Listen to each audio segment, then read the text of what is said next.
Hi everyone, welcome to UPSC point. तो आज का टॉपिक है इंटीरियर ऑफ अर्थ। अर्थ के अंदरूनी लेयर्स के बारे में पढ़ना। अर्थ, let's say earth, this is अर्थ। तो अर्थ के जो अंदर की जितनी भी लेयर्स हैं, अर्थ में क्या किस तरह का इंटीरियर है उसके बारे में हमें पढ़ना है। तो जो अर्थ की इंटीरियर है, it is made up of concentric circular layers. Concentric means जिनका सेंटर सेम होता है and the layers are circular in shape. तो जैसे ये एक सर्कल है, ये दूसरा सर्कल है, तो इन सर्कल का सेम सेंटर है। इस वाले सर्कल का भी ये सेंटर है, सेकंड वाले सर्कल का भी ये सेंटर है। तो these are known as concentric circles which are having same centre. तो earth is made up of these concentric layers. ये अर्थ का एक पार्ट लेते हैं, इससे हम अर्थ की अरेंजमेंट, इंटीरियर अरेंजमेंट को स्टडी करते हैं। ये अर्थ है, तो अर्थ का जो लेयर्स हैं, ये first layer is called crust. Crust means जो सबसे ऊपर वाली लेयर है, जैसे जो जिसमें ये माउंटेन्स, क्रस्ट में we have mountains, we have volcanoes, these type of things are in crust. Then we have mantle. उसके बाद जो सबसे इंटीरियर वाली लेयर है उसको कहते हैं कोर। अब जो क्रस्ट है, crust is the upper most layer. Upper most layer को हम कहते हैं क्रस्ट। अब जो ये अर्थ, लेट्स से ये अर्थ का सरफेस है, जो सबसे अपर वाली लेयर है, क्रस्ट है।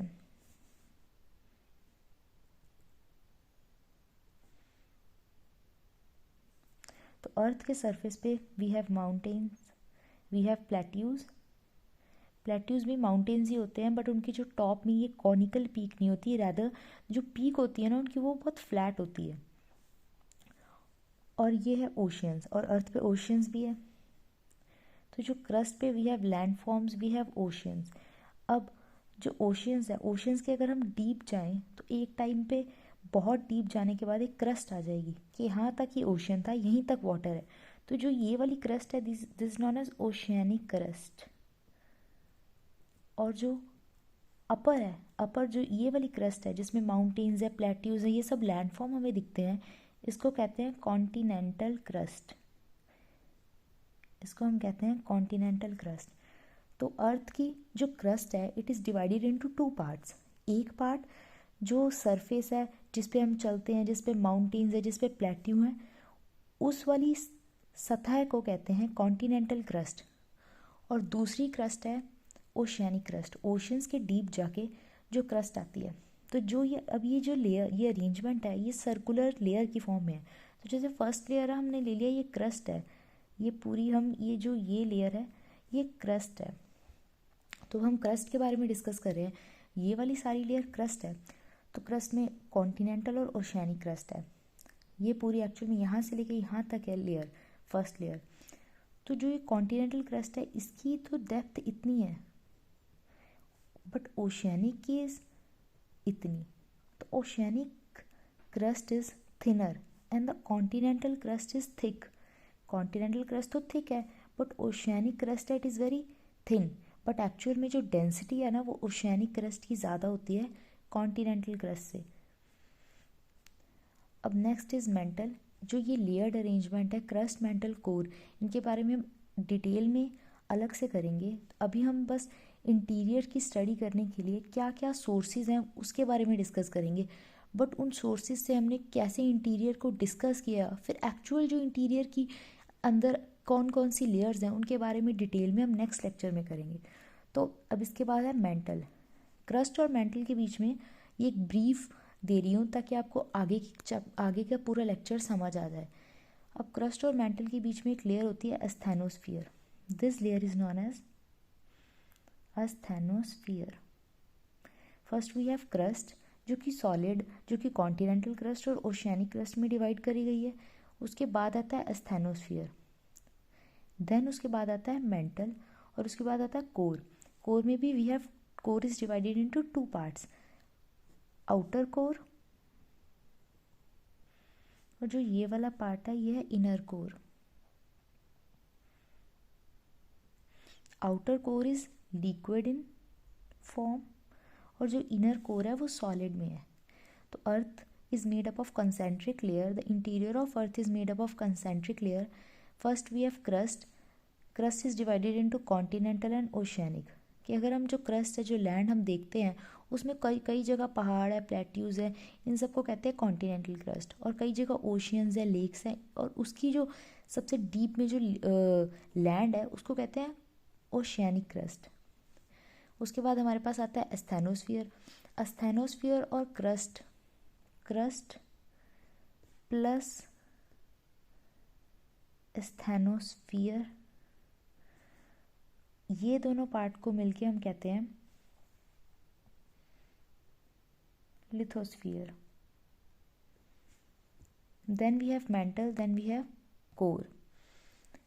अब हम पढ़ेंगे जो मेंटल है. मेंटल के बाद एक्चुअल में है core. Core is divided into two parts, outer core and inner core. Outer core is liquid in form and inner core is solid.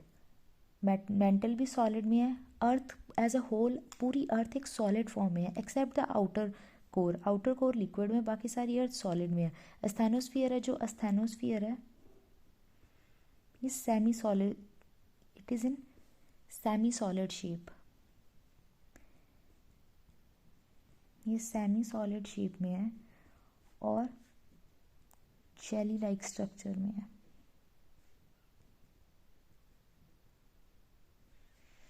Semi solid और जेली लाइक स्ट्रक्चर में है asthenosphere. और उसके बाद कोर है. Outer core is liquid. Rest पूरी अर्थ, बाकी सारी अर्थ एक सॉलिड फॉर्म में है. तो जब हमने अर्थ के इंटीरियर को स्टडी करना है तो सोर्सेज क्या क्या है अर्थ के. आज का टॉपिक है sources. What are the sources जिससे हम अर्थ के इंटीरियर को स्टडी कर सकते हैं. तो दो तरह के सोर्सेज होते हैं, डायरेक्ट और सेकंड होता है इनडायरेक्ट. फर्स्ट होता है डायरेक्ट और इनडायरेक्ट. डायरेक्ट सोर्सेज के हमें अर्थ के इंटीरियर को स्टडी करना है. अगर मैं आपको एक सॉलिड चीज़ दे दूँ और मैं कहूँ आपको इसके अंदर की लेयर्स है ना, जो ये पत्थर है, इसके जो सबसे नीचे वाली लेयर्स, बीच वाली लेयर्स है, इसको स्टडी करना है, तो आपके पास सबसे इजी मेथड क्या होगा कि इसको तोड़ देते हैं और बीच वाली लेयर्स को स्टडी कर लेते हैं. तो डायरेक्ट सोर्सेज में होते हैं किस तरह हम डायरेक्टली स्टडी कर सकते हैं. इसमें आता है डीप ड्रिलिंग, गड्ढा खोदना बहुत डीप अर्थ पे, और डीप ड्रिलिंग और माइनिंग जो खुदाई करते हैं. और सेकंड है वॉल्केनोज. क्योंकि वॉल्केनोज है, जब एक ज्वालामुखी फटता है, these volcanoes when these are active, तो जो लावा निकलता है ये अर्थ के अंदर से आता है. तो जब मुझे पता करना है कि अर्थ किस तरह के मटेरियल से बना है, अंदर किस तरह के मटेरियल हैं, कैसी उनकी डेंसिटी है, तो ये लावा भी तो इंटीरियर से आ रहा है. तो इस लावा की स्टडी करके मुझे ये पता लग सकता है कि अर्थ का इंटीरियर किस तरह के एलिमेंट से बना है. तो ये दोनों डायरेक्ट सोर्सेज हैं कि डायरेक्टली हम किस तरह देख सकते हैं. इनडायरेक्ट सोर्सेज होते हैं, फर्स्ट होता है temperature and pressure, second is meteors, third is density, कि अर्थ की एज अ होल डेंसिटी क्या है. अगर मुझे अर्थ की डेंसिटी पता है, जैसे अर्थ की पूरी एज अ होल पूरे अर्थ की डेंसिटी है 5.5 ग्राम पर सेंटीमीटर क्यूब, और जो अर्थ की क्रस्ट की डेंसिटी है, जो सरफेस की डेंसिटी है, दैट इज़ 2.2 ग्राम पर सेंटीमीटर क्यूब. ये सरफेस की है. तो अर्थ की डेंसिटी 5.5 है, सरफेस की डेंसिटी 2.2 है. तो जो इंटीरियर है, जैसे ये पूरा अर्थ है, इसके सरफेस की डेंसिटी पता है और पूरे की डेंसिटी भी पता है, तो अंदर वाले की डेंसिटी तो इन दोनों को सब्ट्रैक्ट करके सब कुछ 3.3 आ जाएगी.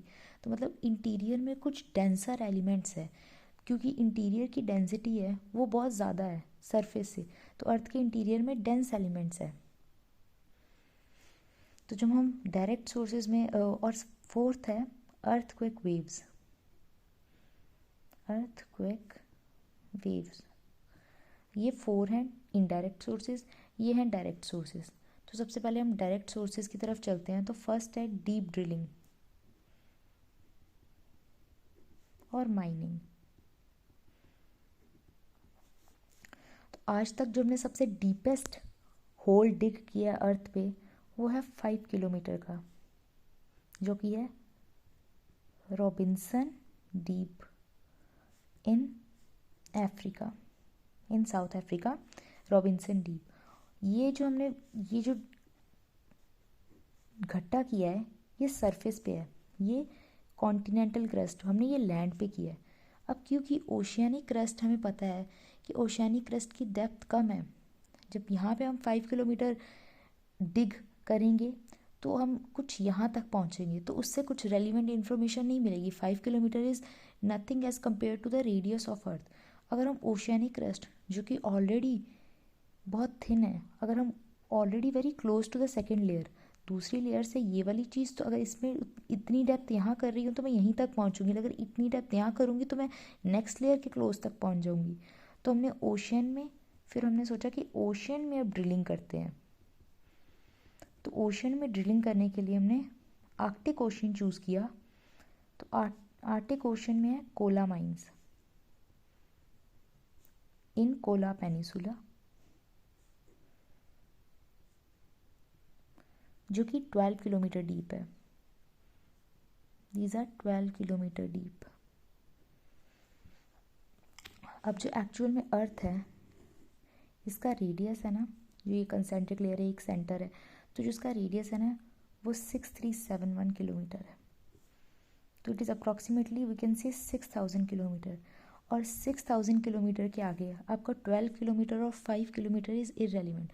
तो जो हम डायरेक्ट सोर्सेज हैं, जो डीप ड्रिलिंग से जो हम इंफॉर्मेशन अर्थ के इंटीरियर की नहीं पा सकते, क्योंकि हम जितना आज तक पॉसिबली ड्रिल कर चुके हैं वो 5 kilometre on land and 12 kilometre on oceanic crust और in oceans. So it is 5 and 12 is irrelevant as compare to 6000 kilometre जो अर्थ की रेडियस है। Second is volcanoes.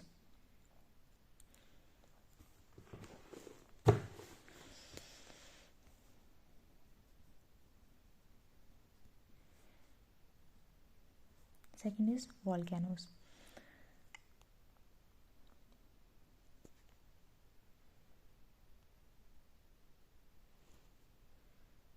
One second.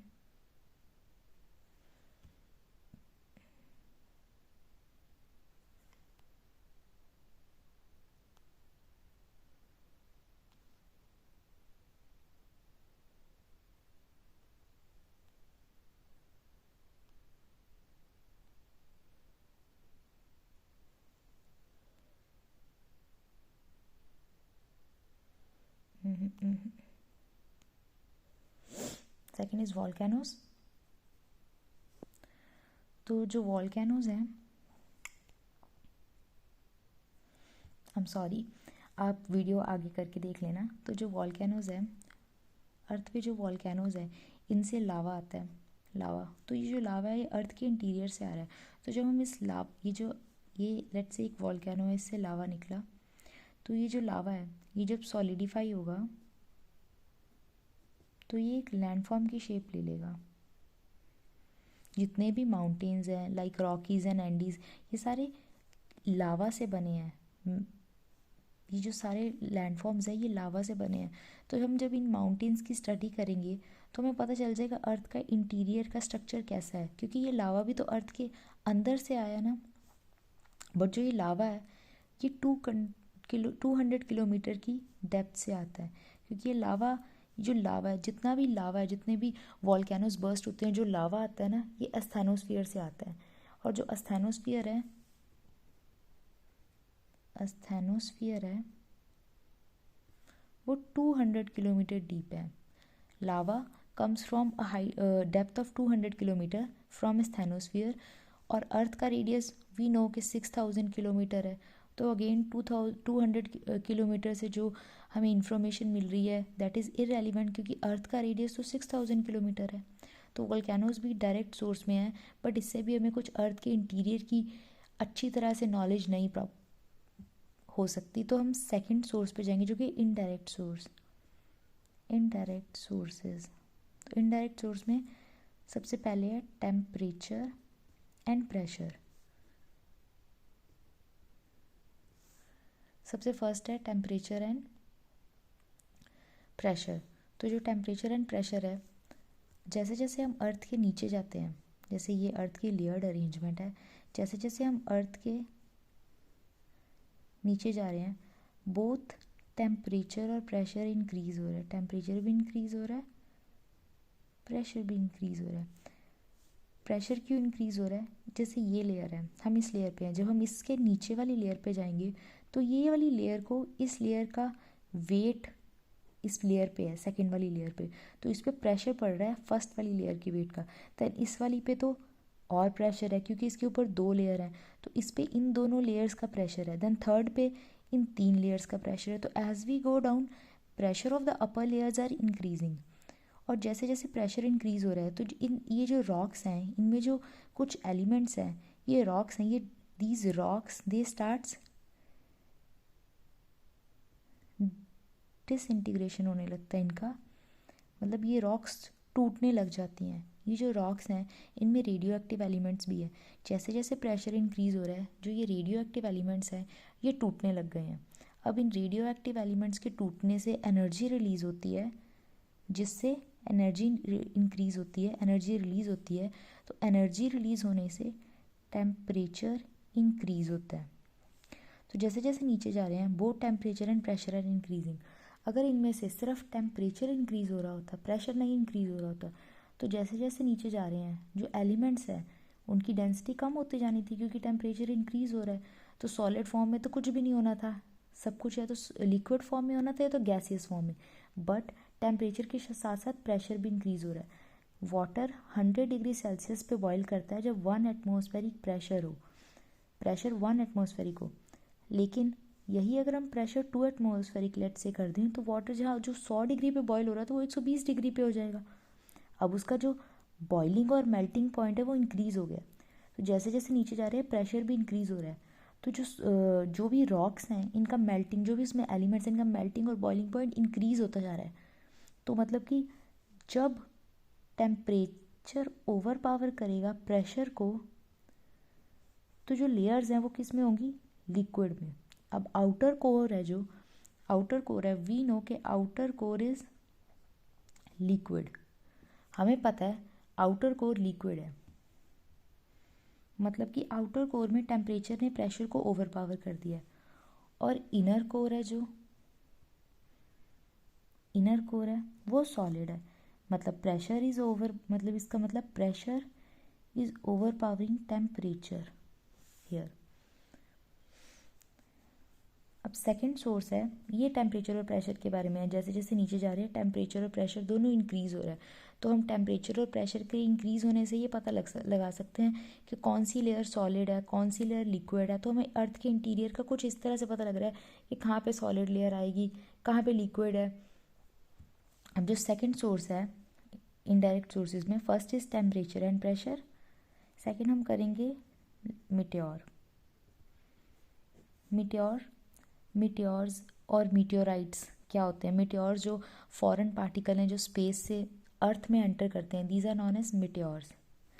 अब जैसे ये मिट्योर है, अर्थ का सरफेस है, जब ये मिट्योर अर्थ के सरफेस में एंटर कर रहा होता है ना, तो अर्थ का जो एटमॉस्फेयर है, ये अर्थ है, अर्थ के आसपास ना this is an envelope of gases, this is envelope of gases. और ये जो एनवलप ऑफ गैसेज है, ये जो एक एनवलप है, ये अर्थ के साथ क्यों जुड़ा हुआ है? क्योंकि देर इज़ ग्रेविटी। अगर अर्थ में ग्रेविटी ज़ीरो हो जाए तो एटमॉस्फेयर कैसे सर्वाइव करेगा? ये तो इसके पास कोई फोर्स तो होनी चाहिए ना, जो एनवलप ऑफ गैसेज जो अपने एटमॉस्फेयर को अर्थ के साथ होल्ड करके रखे। तो जो ये फोर्स है ना, ये ग्रेविटेशनल फोर्स है। ग्रेविटी की वजह से we have this envelope of gases. So this envelope of gases, इसमें जैसे नाइट्रोजन है 78%, ऑक्सीजन है 21%, देन आर्गन है, देन कार्बन डाइऑक्साइड है, ये गैसेस हैं। तो ये जो गैसेस है ना, ये मिट्योर जब अर्थ में एंटर प्रोवाइड करता है, तो ये जो गैसेस हैं ये इस मिट्योर को फ्रिक्शन प्रोवाइड करती हैं। Due to friction by atmosphere, जो ये मिट्योर है इसकी जो अपर लेयर होगी ना, अपर लेयर, ये अपर वाली लेयर है ना, ये बर्न हो जाएगी। तो उसका जो कोर है इट विल बी एक्सपोज्ड। अब जो मिट्योर है और अर्थ है वो same kind of metals material से बने हैं। तो अगर हम इस मेट्योर की स्टडी कर लें तो हमें अर्थ का भी पता लग जाएगा कि अर्थ किस तरह के एलिमेंट से, किस तरह के मटेरियल से बना है। और क्योंकि जब ये एंटर करता है मिट्योर अर्थ के एटमॉस्फेयर में इसका अपर जो आउटर बॉडी है वो बर्न हो जाती है और इनर कोर एक्सपोज हो जाता है। और इनर कोर है ना जो मेटेओर का, ये डेंसर एलिमेंट से बना है। और अर्थ और मेटेओर दोनों सेम काइंड ऑफ एलिमेंट से बने हैं। तो अर्थ का जो इनर है, इनर पार्ट है, जो इनर कोर है अर्थ का भी, वो भी डेंसर एलिमेंट से बना हुआ है। वो भी जो अर्थ का इनर कोर है वो भी डेंसर एलिमेंट से बना है। थर्ड इज डेंसिटी, जो हमने पहले ही डिस्कस कर लिया है कि अर्थ की डेंसिटी है जो, कि अर्थ की जो डेंसिटी है वो है 5.5 ग्राम पर सेंटीमीटर क्यूब, 5.5 ग्राम पर सेंटीमीटर क्यूब। और जो सरफेस की डेंसिटी है दैट इज़ 2.2 ग्राम पर सेंटीमीटर क्यूब। दिस मीन्स जो इंटीरियर की डेंसिटी है वो सरफेस से बहुत ज़्यादा है। तो जो अर्थ का इंटीरियर पार्ट है वो डेंस एलिमेंट से बना है, हैवी एलिमेंट से बना है। तो इनडायरेक्ट सोर्सेज में हमें टेम्परेचर एंड प्रेशर से ये पता लगा कि जो अर्थ के इंटीरियर है वो सॉलिड और लिक्विड फॉर्म में है। जहाँ पे टेम्परेचर ओवरपावर करेगा वो वाली लेयर लिक्विड होगी, बाकी जहाँ पे प्रेशर ओवरपावर करेगा वो लेयर सॉलिड होगी। और earth as a whole is in solid form except for outer core. Outer core liquid है, उसके अलावा पूरी अर्थ एक सॉलिड फॉर्म में है। और जो एस्थेनोस्फीयर है, जहाँ से मैग्मा आता है, जहाँ से आपका लावा आता है, वो जेली लाइक स्ट्रक्चर में है और सेमी सॉलिड है। उसके बाद अपने पास नेक्स्ट था मेटेओर्स। मेटेओर्स और अर्थ सेम काइंड ऑफ मटेरियल से बने हैं। तो हम मेटेओर की स्टडी करेंगे तो हम ये भी पता लग जाएगा कि अर्थ किस तरह की, अर्थ की क्या कॉम्पोजिशन है। क्योंकि मेटेओर जब अर्थ के इन्वायरमेंट में एंटर करते हैं, इसका outer core gets burn due to friction provided by the atmosphere, so inner core get exposed. तो इस इनर कोर को हम स्टडी करते हैं जब, तो ये it is made up of very dense elements. तो अर्थ का भी इनर जो अंदरूनी पार्ट है, इनर लेयर्स है, it is made up of dense elements. और डेंसिटी से भी हमें पता लग रहा है कि अर्थ की पूरी डेंसिटी 5.5 है, सरफेस की 2.2 है। इट मीन्स इंटीरियर ज़्यादा डेंस है। और वैसे भी जब अर्थ है, जब अर्थ और जो पहले हम अर्थ का ही देख लेते हैं। जब अर्थ मॉल्टन फायर बॉल थी और जब ये रोटेट करके ठंडी हो रही थी तो एक फिनोमिना हुआ था डी गैसिंग। डी गैसिंग में क्या हुआ था, जो भी लाइटर एलिमेंट्स थे ना वो बाहर आ गए थे, जैसे गैसेस वगैरह सारी बाहर आ गई थी, और जितने भी हैवी एलिमेंट्स थे वो सारे अंदर चले गए थे। तो इसलिए जो इंटीरियर है वो जनरली बहुत ही डेंस एलिमेंट से बना है as compare to the other layers. बाकी लेयर्स से जो सबसे कोर है ना, it is made up of very dense materials. क्योंकि डी गैसिंग के फिनोमिना में lighter gases and all these ये सब बाहर आ गए और जो इंटीरियर है डेंस चीज़ें वो इंटीरियर में चली गई। एंड फोर्थ पॉइंट था अर्थक्वेक वेव्स।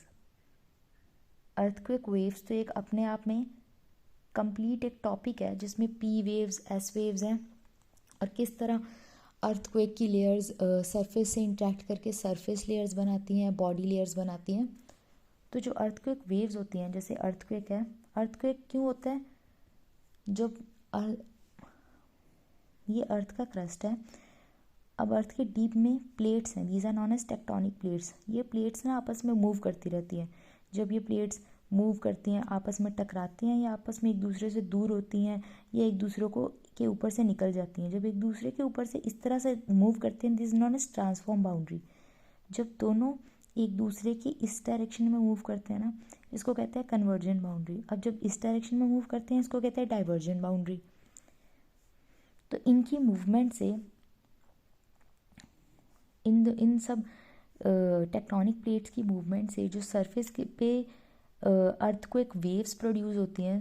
तो जो ये वेव्स हैं ये डीपर लेयर में तो इनकी प्लेट्स की मूवमेंट से आ रही है।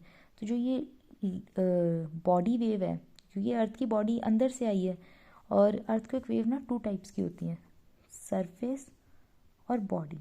बॉडी होती हैं जैसे ये नीचे प्लेट्स हैं, ये प्लेट्स मूव करी, वहाँ से अर्थक्वेक वेव्स प्रोड्यूस हुई।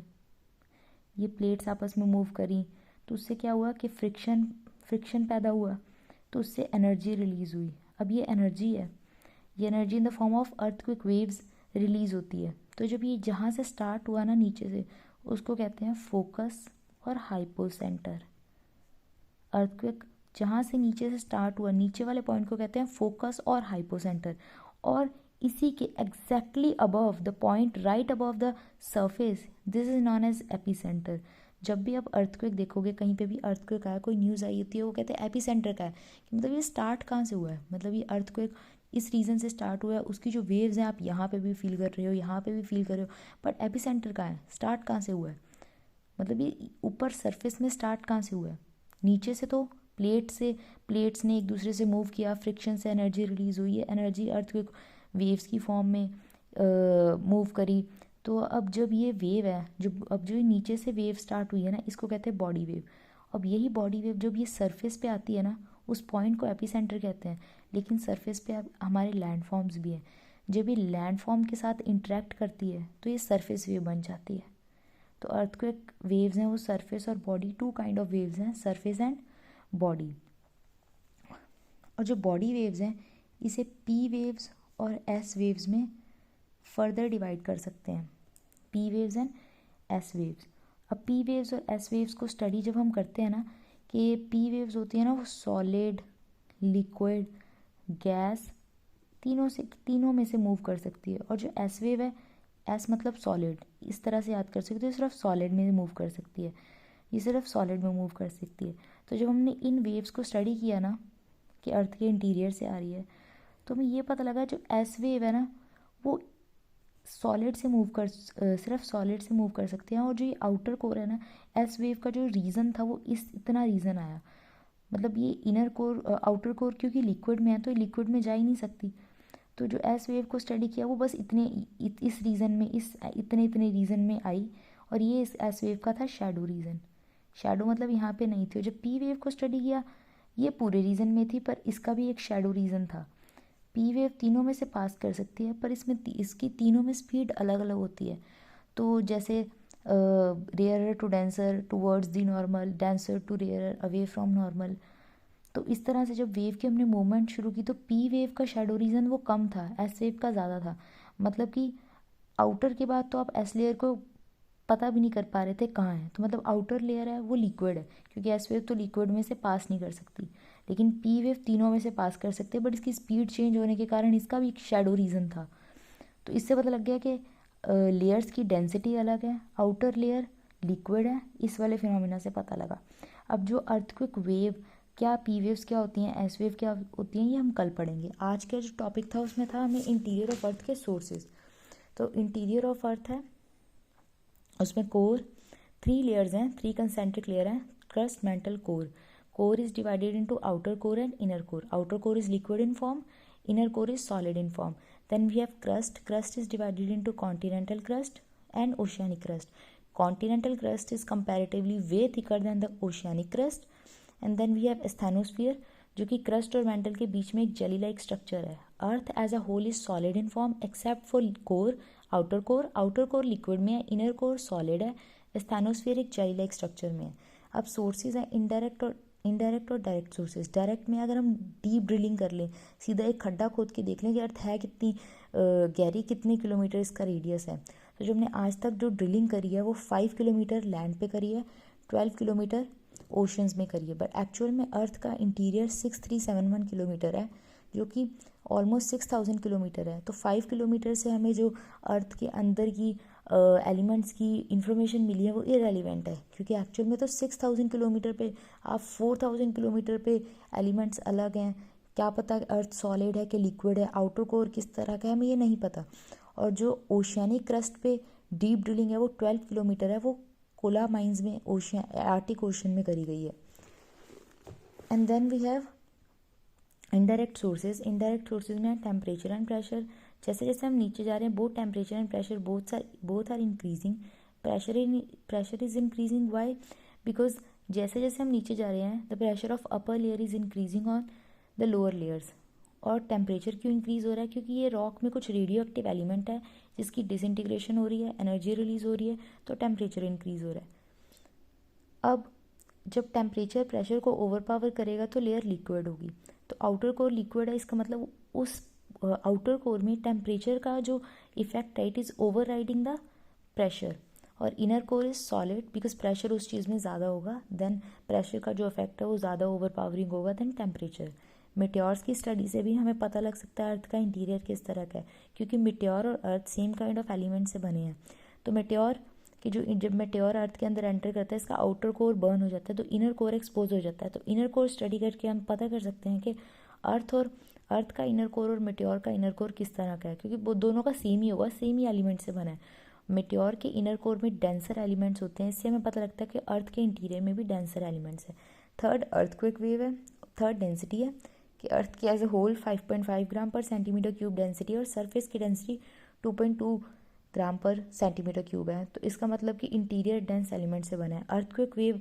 अब हमें ये तो पता चल गया है कि अर्थ का जो इंटीरियर है वो डेंस है और लेयर्ड स्ट्रक्चर में है, पर ये लेयर सॉलिड है, ये लिक्विड है, किस तरह की है, वो हमें अर्थक्वेक वेव की स्टडी, अर्थक्वेक की जो वेव्स हैं सरफेस और बॉडी वेव्स, इनकी स्टडी से पता लगता है। तो कल हम डिस्कस करेंगे what are these earthquake waves, जो पी वेव्स और एस वेव्स क्या है, इनकी प्रॉपर्टीज़ क्या है और इनका शैडो जोन क्या है और कितने और किस रीजन में आउटर कोर है, ये सब हम कल डिस्कस करेंगे।